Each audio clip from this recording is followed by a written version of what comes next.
आज से करीब 9 साल पहले की बात है, जब 2014 में साइबेरिया में यमल पेनिनसुला के एक हिस्से में एक पायलट हेलीकॉप्टर लेकर जा रहा था। तब उसका ध्यान एक ऐसी चीज ने खींच लिया। पायलट ने देखा कि जमीन पर एक बहुत बड़ा सिंक होल बना है। सिंक होल को देखकर पायलट ने उसके आसपास 2-3 चक्कर और लगाए और कुछ तस्वीरें ली, फिर वहां से चल बसा। लेकिन इस सिंक होल के बारे में तब चर्चा हुई जब पायलट ने उन तस्वीरों को सोशल मीडिया पर अपलोड की। जैसे ही तस्वीरें अपलोड हुई, मानो जैसे न्यूज चैनल, सोशल मीडिया, हर जगह पर इस सिंक होल के बारे में बातचीत होने लगी। दोस्तों, आखिर ये सिंक होल कैसे बना? क्या यहाँ पर कोई बहुत बड़ा एस्टेरॉयड गिरा था या फिर कुछ और ही वजह है इस सिंक होल के पीछे? आइए आज की इस वीडियो में सिंक होल के पीछे की मिस्ट्री को समझने की कोशिश करते हैं। दरअसल ये सिंक होल की चौड़ाई करीब 80 फीट और गहराई लगभग 50 मीटर जितनी है। कई साइंटिस्ट, जियोलॉजिस्ट और आर्कटिक रिसर्चर्स ने कभी भी इतना बड़ा सिंक होल नहीं देखा था, और ऊपर से यह सिंक होल कब बना इसके बारे में भी किसी को मालूम नहीं पड़ा। दोस्तों, ये सिंक होल इतना गहरा है कि इसके अंदर करीब 2.5 करोड़ लीटर जितना पानी समा सकता है। सिंक होल की फोटोज देखकर तो इसके बारे में एक्सप्लेन करना बहुत मुश्किल था। इस वजह से आर्कटिक रिसर्चर्स खुद इस सिंक होल की साइट विजिट की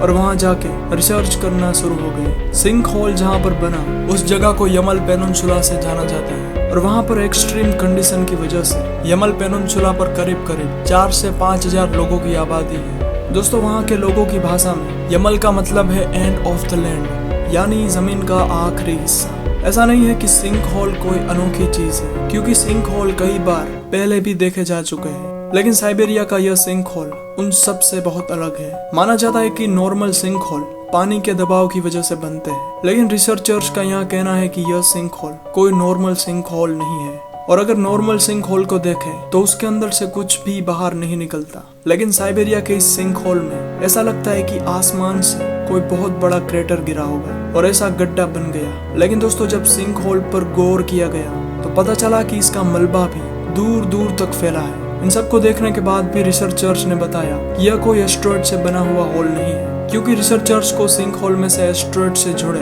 कोई भी एविडेंस नहीं मिले। दोस्तों, साइंस का यहाँ कहना है कि इस सिंक होल के पीछे केवल एक ही वजह हो सकती है, एक बहुत बड़ा कुदरती धमाका। और अगर ये सिंक होल कुदरती धमाके से बना है तो फिर जमीन के अंदर मौजूद उबलता लावा ही इस प्रकार के धमाके पैदा कर सकता है। लेकिन दोस्तों, सिंक होल से बाहर निकलने वाला लावा या वोल्केनिक रॉक कहीं पर भी नजर नहीं आया, और रिसर्चर्स को कोई भी लावा से रिलेटेड क्लू नहीं मिला। आखिर ये सिंक होल कैसे बना, ये जानने के लिए रिसर्चर्स ने सिंक होल के अंदर से हवा, पानी और मिट्टी के कुछ सैंपल लिए और उन पर जांच की। और दोस्तों, अंत में साइंटिस्ट को ये सिंक होल कैसे बना उसका सुराग मिल गया। जब उन सैंपल को टेस्ट किया गया तो साइंटिस्ट को एक चीज बहुत ज्यादा देखने को मिली, मीथेन गैस।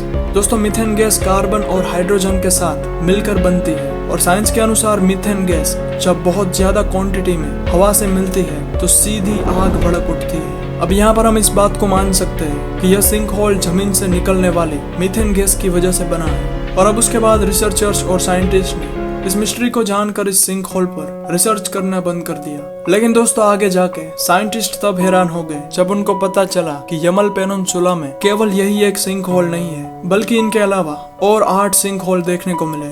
साइंटिस्ट अपनी ओर से कड़ी मेहनत कर रहे थे और उन 8 सिंक होल के फिर से 3 सैंपल लिए गए, और दोस्तों, रिजल्ट में भी वही सेम मीथेन गैस का जवाब मिला।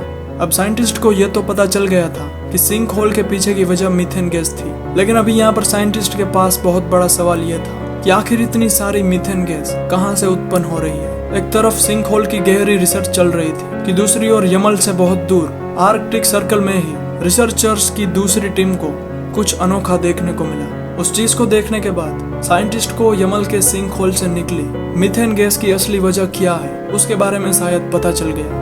अलास्का के नॉर्थ वेस्ट कोस्ट के करीब इजी लेक है, जो पिछले कुछ समय से अलग बिहेव कर रही है। इजी लेक के अंदर से पानी के बहुत सारे बबल्स निकल रहे हैं। अब इनको देखने के बाद रिसर्चर्स ने इजी लेक के ऊपर रिसर्च करना शुरू कर दिया। जब इन बबल्स के सैंपल लिए गए तो मालूम पड़ा कि ये भी मीथेन गैस के बबल है। पूरे आर्कटिक रीजन में ऐसा पहली बार हो रहा था कि कहीं से इतनी सारी मीथेन गैस निकली हो। रिसर्च टीम ने इन बबल के सोर्स को ढूंढने का फैसला किया और पानी के अंदर जाके रिसर्च करना शुरू हो गए। वैसे तो इजी लेक करीब 3 से 4 फीट गहरी है, लेकिन जिस जगह से बबल निकल रहे थे वो जगह बहुत गहरी थी। जहाँ पर रिसर्च टीम का जाना बहुत मुश्किल था, लेकिन सोनार स्कैनिंग की मदद से जमीन के नीचे के हिस्से का 3D मॉडल बनाया गया और उस दौरान पता चला कि जहाँ पर बबल बन रहे थे वहाँ पर लेक करीब 50 फीट गहरी बन जाती है।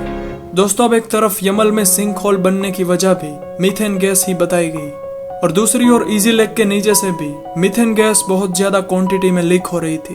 ये दोनों जगह आर्कटिक सर्कल में ही आती है, लेकिन इन दोनों केस में एक चीज बहुत कॉमन है। दोस्तों, वो चीज ये है कि ये दोनों जगह जमीन की ऐसी जगह पर मौजूद है जिसको परमाफ्रोस्ट कहा जाता है। परमाफ्रोस्ट उस तरह की जमीन है जो अंदर से पूरी तरह से जम गई हो। रिसेंटली मालूम पड़ा है कि आर्कटिक सर्कल में तापमान इंक्रीज होने की वजह से परमाफ्रोस्ट अब धीरे धीरे पिघलना शुरू हो गया है। इसका मतलब यही है कि जिस जमीन पर लेक, पहाड़, नदियाँ और फॉरेस्ट वो सभी अंदर से मेल्ट हो जाए तो जो कुछ भी होगा उसका अंदाजा लगाना काफी मुश्किल है। मेल्ट होने का एविडेंस इजी लेक से करीब 600 किलोमीटर दूर अलास्का में फोक्स टाउन के पास फॉरेस्ट में पाया गया। रिसर्च टीम जब जंगल की गहराई पर पहुंचे तो मालूम पड़ा कि यहाँ की जमीन भी खिसक चुकी है। दोस्तों, ये बदलाव कई सालों से नहीं चल रहा, बल्कि 2018 के बाद से ही ये सब चीजें देखने को मिली है। लेकिन यहाँ पर भी एक ही सवाल आता है कि परमाफ्रोस्ट के पिघलने का मीथेन गैस और सिंक होल से क्या लेना देना। दोस्तों, रिसर्चर्स ने इस चीज को समझने के लिए परमाफ्रोस्ट में एक टनल बना दिया और उसके अंदर रिसर्च करने लगे। रिसर्च के दौरान मालूम पड़ा कि टनल के अंदर जमी हुई जमीन के साथ साथ अजीब जानवर के फॉसिल भी जमे हैं।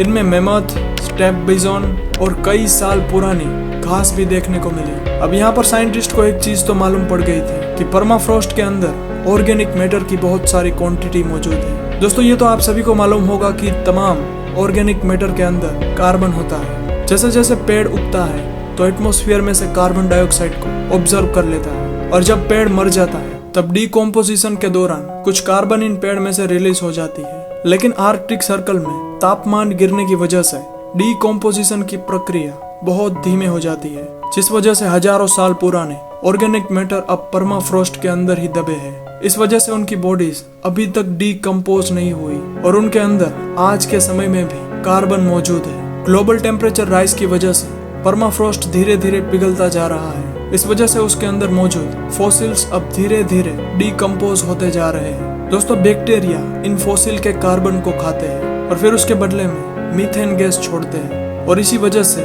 मीथेन गैस जमीन के नरम हिस्से से एक धमाका करके बाहर निकल रही है। अंत में साइबेरिया के सिंक होल इसी गैस की वजह से बने हैं। साइंटिस्ट ने रिसर्च के दौरान बता दिया है कि यही असली वजह है कि आर्कटिक सर्कल में सिंक होल की क्वांटिटी हर दिन बढ़ती जा रही है। दोस्तों, मैं उम्मीद करता हूँ कि आज के इस वीडियो में आपको सिंक होल की मिस्ट्री जानकर जरूर अच्छा लगा होगा। अगर वीडियो पसंद आए तो एक लाइक करके हमारे चैनल को सब्सक्राइब जरूर करें। मिलते हैं अगली वीडियो में।